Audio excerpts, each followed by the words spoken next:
Welcome to Inside Djoser's Step Pyramid.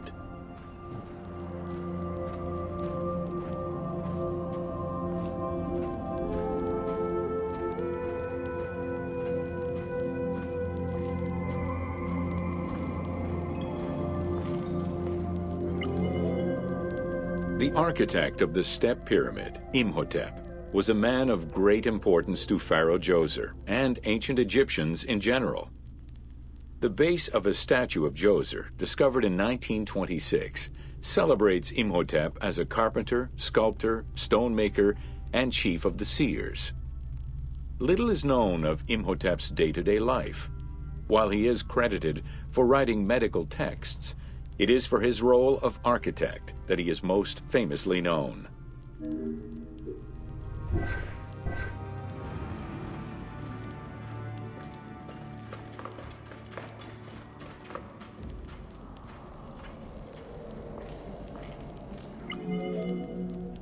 From the design of the pyramid to the elements within the complex itself, Imhotep set out to create something that would immortalize his king.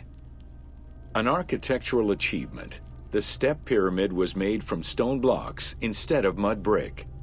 It was the first time Egyptians built a monument of that height. Imhotep explicitly intended for the stone to reflect natural materials. The funerary complex of Djoser remained famous throughout the centuries and millennia, and its great architect, Imhotep, was deified by ancient Egyptians during the late period.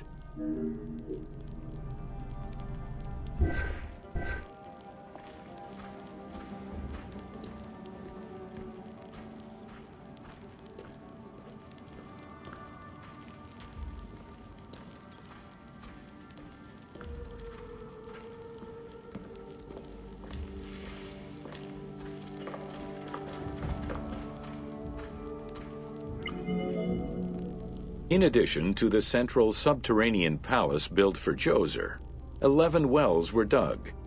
Each went to a depth of 33 meters and connected with a horizontal gallery extending for about 20 meters. The first 5 galleries were intended for members of the royal family.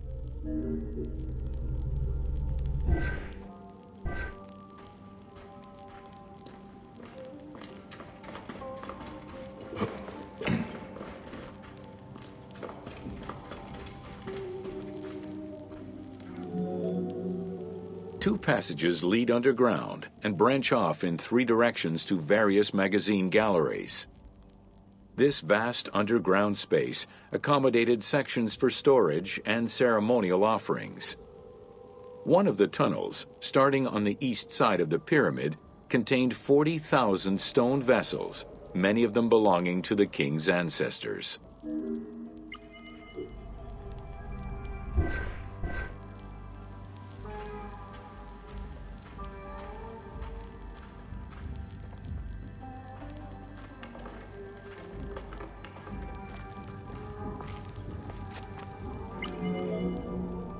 The burial chamber of Djoser is located at the bottom of a 28-meter-deep central shaft. According to Egyptologist Jean-Philippe Laure, the chamber was originally made from polished blocks of limestone, while its ceiling was decorated in 5-pointed stars.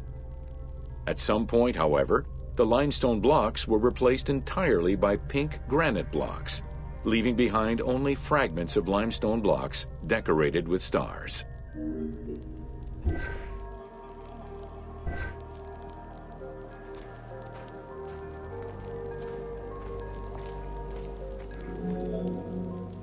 At the foot of the chamber are many tunnels going in all directions. This maze of tunnels, galleries, and chambers stretches over 5 kilometers. There are a number of dead ends and false doors. They may have been intended for the afterlife, rather than to fool thieves.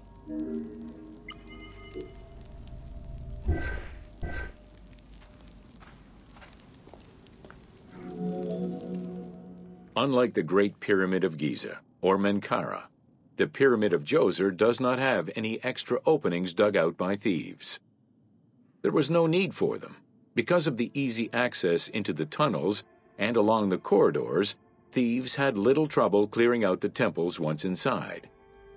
It is unknown when the mummy of Gyosa was stolen. All that remained was a left foot, found by French Egyptologist Jean-Philippe Lauer in 1934. This architect, who devoted his whole life to meticulously exploring the complex, believed it belonged to Gyosa.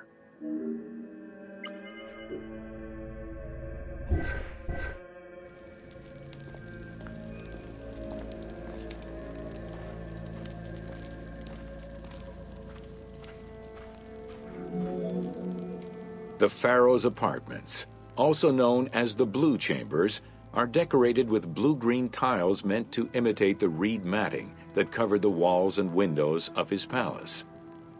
The stone is carefully curved and painted to look like the rolled mats of open doorways and curtains.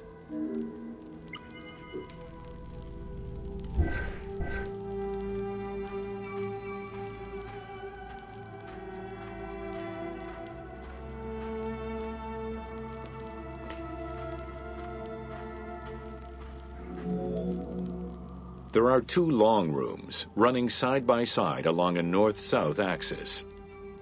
The south room has false doors separated by stone panels, while the north room is a corridor which allows access to side chambers.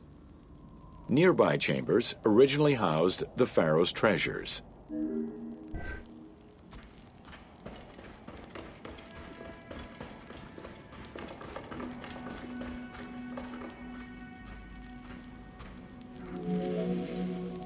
The door frames are made of fine limestone and carved with the king's name. As in the south tomb, reliefs are carved into the doorways.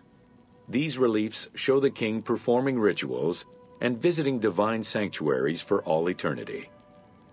Their interiors are fictive additions made by the team to add to the wonders of the tomb.